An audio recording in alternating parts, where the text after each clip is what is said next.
Rassurez-vous, rassurez-vous. Aujourd'hui, le breton parle français. Un bon français académique qu'il apprend à l'école de la République. Mais dans la vie courante, la première moitié du XXe siècle, il s'exprime dans une langue différente selon qu'il habite la Basse-Bretagne, où l'on parle des Bretons celtes, ou la Haute-Bretagne, où l'on parle gallo. Et c'est là un sujet de désunion. Les deux groupes se considèrent comme deux peuples différents, voire d'une autre race. Entre eux, les tensions existent, aromatisées de méfiance et moquerie. Si la francisation atténue ces relations, le sentiment de différence persiste. Les études nous apprennent que le breton est une langue indo-européenne parlée plus de 1500 ans, qu'elle fait partie d'un groupe gaélique parlé en Irlande, en Écosse, dans l'île de Man, en Pays de Galles et en Cornouailles. Mais quelle relation avec le breton ? Voilà que vers 440, les Angles et les Saxons envahissent l'île de Bretagne. C'est sans doute parce qu'ils n'étaient pas très courtois que des groupes gaéliques émigrent en Armorique, qu'ils nomment Bretagne. En colonisant progressivement jusqu'au IXe siècle un terroir qui s'étend du Mont-Saint-Michel jusqu'à Pornic et Clisson, ils font connaissance avec la langue gauloise et l'absorbent. Le parler breton en harmonique évolue différemment du parler écossais et gallois. Écrit depuis la fin du 8e siècle, c'est au 15e que le Catholican, premier dictionnaire breton-latin-français, est publié. La population de la partie est de l'Armorique est orientée vers le continent. C'est la région gallo, du mot celte Galles, qui utilise la langue romane, héritage de l'occupation romaine au 1er siècle avant Jésus-Christ. Le gallo fait partie de la famille des langues d'Oïl, comme le français. Le mariage d'Anne de Bretagne avec Charles VIII en 1491 fait entrer du français dans l'administration provinciale. Et par la même occasion, il offre à la langue royale le mot baragouiné, qu'il vous arrive de prononcer. Et je ne résiste pas à vous en raconter l'histoire. On dit que les invités au repas de noces d'Anne s'extasiaient devant la profusion de pain et de vin présentés sur la grande table. Ils se murmuraient les uns les autres « Baragouine !»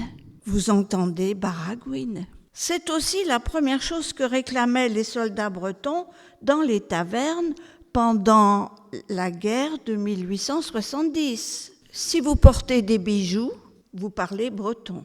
Bise, doigt, bijou, anneau.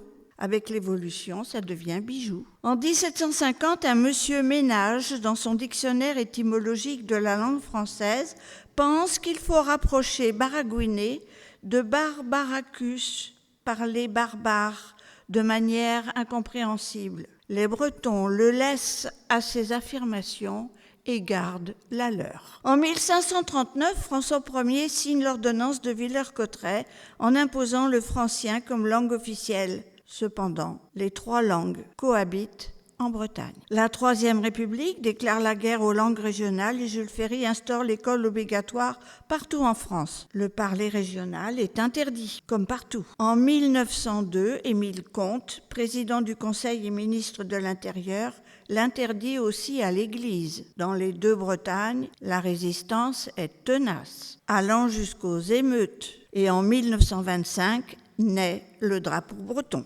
Le breton et le gallo restent parlés en famille, en milieu rural et dans les échanges commerciaux. Dans les grandes villes, c'est l'élite qui parle français pour se démarquer. En 1948, on estime qu'à l'âge de 6 ans, 8 élèves sur 10 ne parlent que breton ou gallo. S'il réussit ses études, le petit garçon pourra aller marin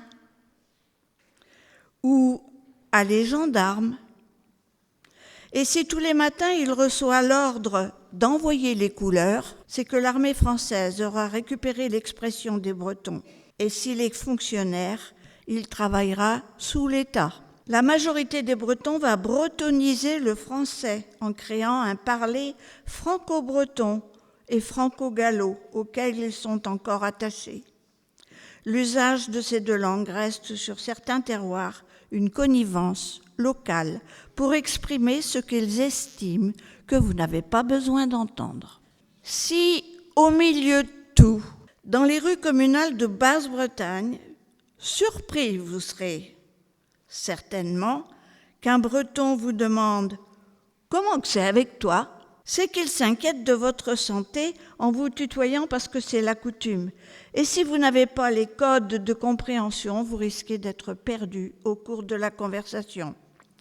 Très surpris vous serez si Job vous dit qu'il a eu une lettre avec son fils.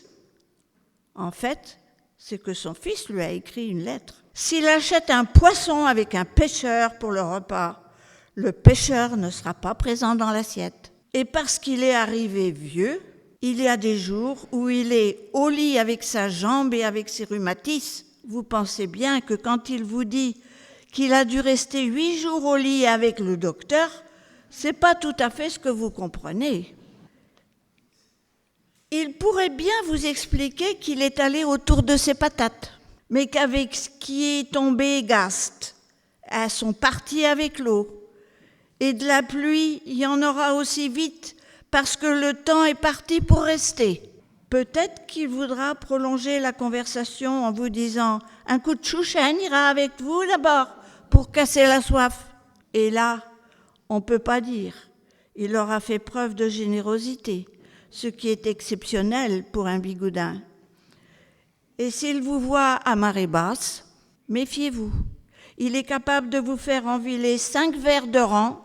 Ça vous rendrait malade au lit et vous serez propre alors. Il peut vous dire que, un matin, il a envoyé son fils à l'école. C'est pas le tout, mais qu'il a ses vaches à tirer et sa belle-mère à manger. Certes, il ira traire ses vaches, mais rassurez-vous, il ne mangera pas sa belle-mère. Elle risque de ne pas s'arranger avec lui, donc. Et puis, il serait plus que temps de se rentrer parce que sa Marie torche qu'a monté dans le car pour passer chez la coiffeuse, est allée à l'oculiste avec ses yeux et va pas tarder à se ramasser. Ça vous permettra de passer par les pays gallo et je vous accueille dans le terroir du pays nantais, avec son sel de Guérande, ses gâteaux au rhum, les petits beurlus et un verre de muscadet. Un seul pour commencer. Un deuxième parce qu'on marche sur 2 pattes, et un troisième pour la route.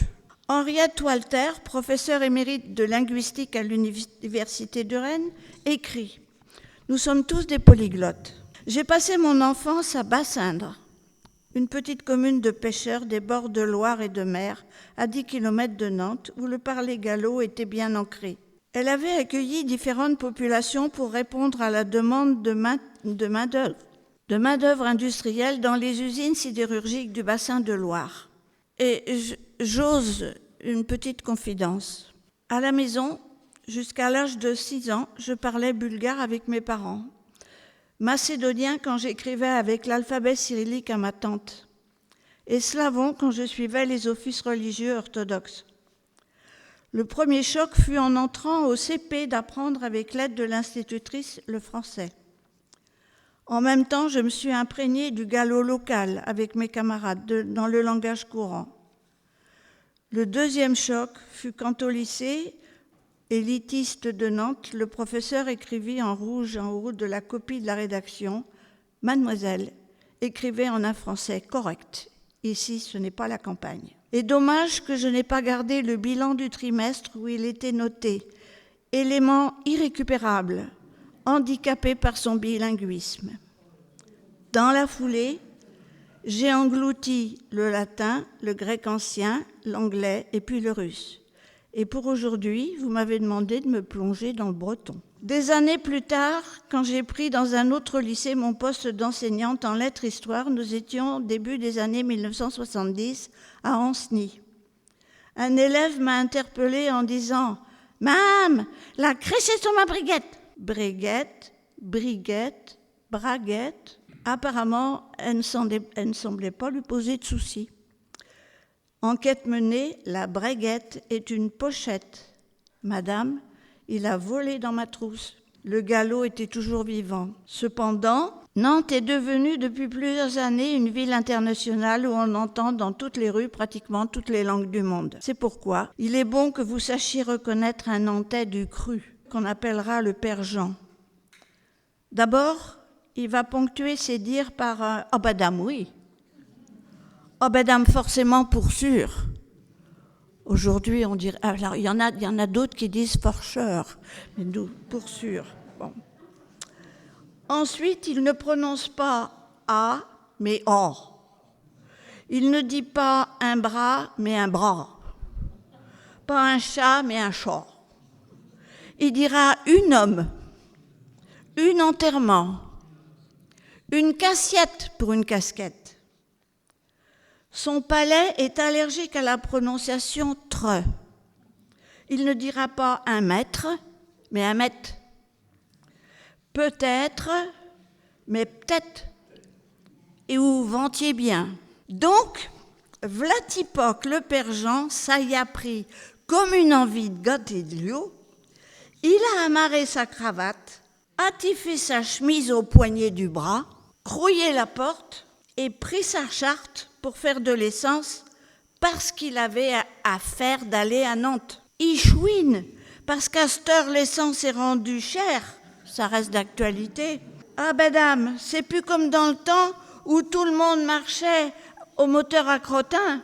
Et ça, c'est cause du ministre des Finances, casse-croix plus fin que les autres. Et forcément qu'il a pris son pépin, parce que tout le monde savent bien qu'à Nantes, il se rine souvent deux fois. Et que si on n'a pas de pépin, on peut suer 3 chemises en un rien de temps qu'il faut pour le dire et se rentrer trempé gueuné. Sa bourgeoise qui était à charrier le bourrier pour la jaille avant de serpiller la pièce à Ciodo pensait en dedans. Il est corps parti s'arsouiller. Rendu dans la ville, il a fallu qu'il se trouve une pièce pour ramasser sa charte. Après, il a piqué à drette sur la place Louis XVI, qui n'existe pas, parce qu'en fait, en réalité, elle s'appelle place du Maréchal Foch. Il a pris le pont Morand et passé par le port Communaux, bien qu'il n'y ait ni pont ni port. Il a enfilé les 50 otages pour tomber sur la place Royale, s'est payé un paquet de gros culs au tabac du coin et s'en est allé crébillonner. Après avoir mis ses courses dans un pochon, comme de juste, qui vient de rencontrer le père Constant, Corin qui n'a pas trop de gingin. Oh là là, mon pauvre, qui lui fait. Chuti bénesse de te voir. À cause donc. À cause que si ça continue de la manière que ça marche, il y aura bientôt plus un débit à Nantes. C'était pas Dieu possible. Ils s'en viennent à passer devant le débit à Maréjo et où qu'il y avait de la lumière. Ventiez bien que tu viendrais pas me payer ta tournée. Et les v'là partis à boire de concert une chopine et baiser une fillette. Parce que, comme chacun sait, la clé de la barrique, c'est la mamelle de Nantes, au risque de rentrer brinzin et de se faire houspiller par les bourgeoises. Mais ça fait un moment de temps que je vous bassine et vous devez en avoir tant qu'assez.